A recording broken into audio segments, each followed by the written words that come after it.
नमस्कार दोस्तों। मैं आज आपको, जैसा कि मैंने अपनी पिछली वीडियो में बताया था कि पंचकर्म क्या है। पंचकर्म 5 कर्म हैं। उन 5 कर्मों में से एक कर्म विरेचन विरेचन के बारे में आज आपको बताने के लिए उपस्थित हुआ हूँ। क्या है विरेचन और किस प्रकार करवाया जाता है, इस वीडियो में मैं आपको बताऊंगा।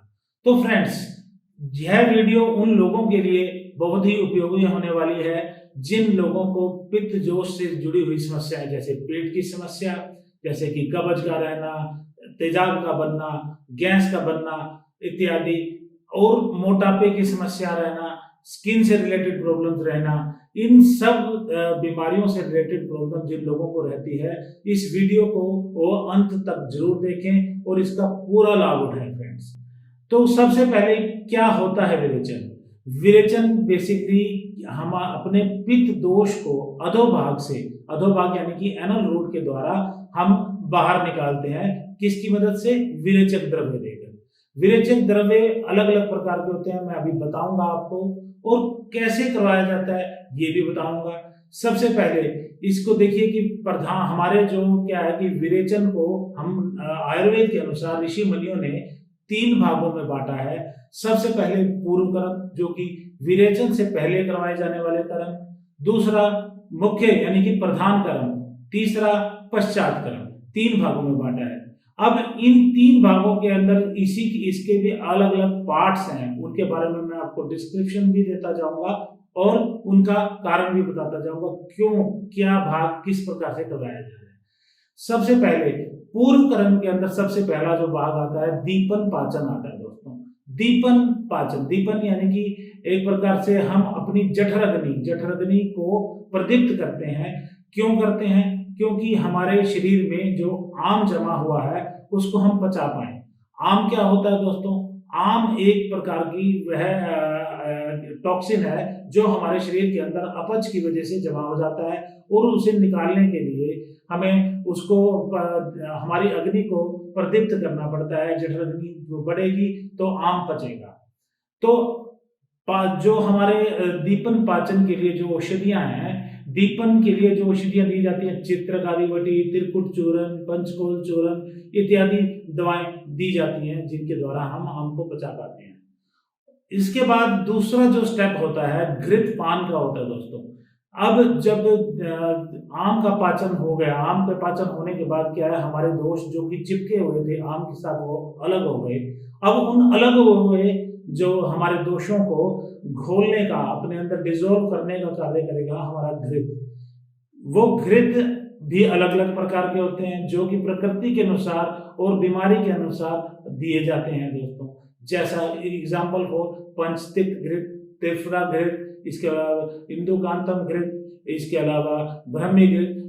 मतलब कि अलग अलग समस्याओं के अनुसार, अलग अलग प्रकृति के अनुसार विभिन्न प्रकार के घृत यूज किए जाते हैं। इन सभी घृतों का कार्य क्या है? बेसिकली जो हमारे दोष जो अलग हुए थे वो अपने अंदर उनको संभाल लेना है, कैरी कर लेना है। अब जब की दोष हमारे घृत के अंदर कैरी होंगे तो कैसे होंगे?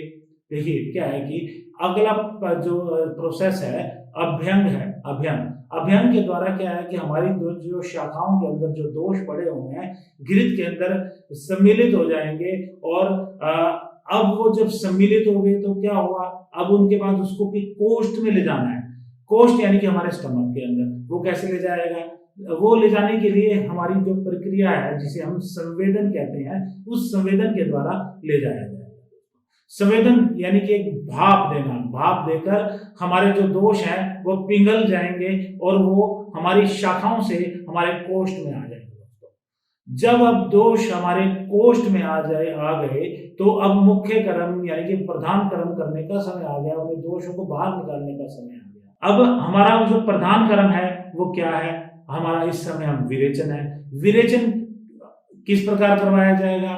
विरेचन जो हमारे क्या है, विरेचन कल्प के द्वारा करवाया जाएगा। विरेचन कल्प मार्केट के अंदर अवेलेबल भी मिलते हैं, जैसे त्रिव्रत अवलेह हो गया, विरेचनीवटी हो गई, ऐसे अभ्याधि मोदक हो गया, या फिर जो वैद्यों द्वारा सर्व निर्मित भी होते हैं, समय भी उनका निर्माण करते हैं। उन समय निर्माण करने के लिए वो कई प्रकार की औषधियों का इस्तेमाल करते हैं, जैसे कि छोटी हरड़ हो गई, अमलतास हो गई, कुटकी हो गई इत्यादि।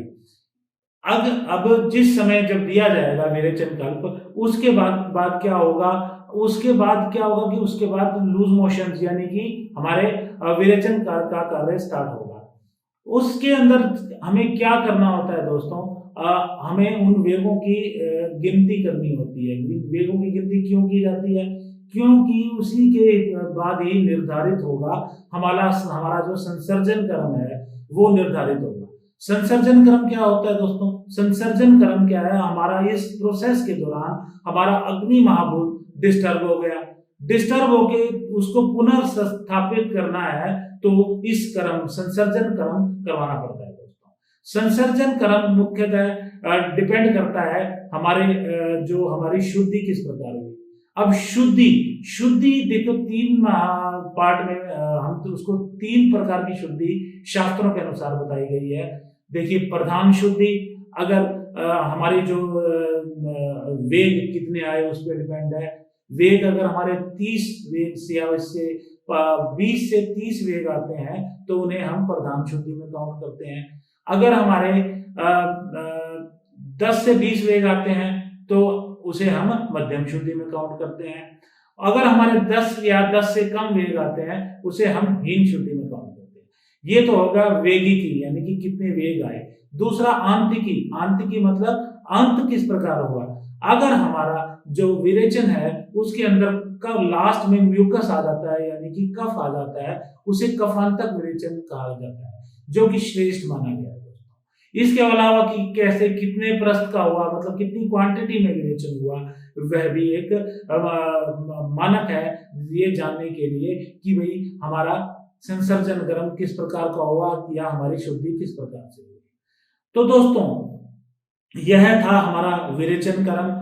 अब विरेचन क्रम के किन लोगों को करवाना चाहिए, किन लोगों को नहीं करवाना चाहिए, या फिर इसके लाभ क्या हैं, किन बीमारियों में करवाया जा सकता है, या फिर किस समय करवाया जाना चाहिए, ये सब मैं अपनी वीडियो के नेक्स्ट पार्ट में आपको बताऊंगा। अगर मेरी यह वीडियो आपको पसंद आई हुई हो तो इसे आप लाइक जरूर कर दें, और अगले जो मैं वीडियो डालूंगा उसकी जानकारी प्राप्त करने के लिए मेरे चैनल को भी सब्सक्राइब जरूर कर दीजिए। Thank you friends.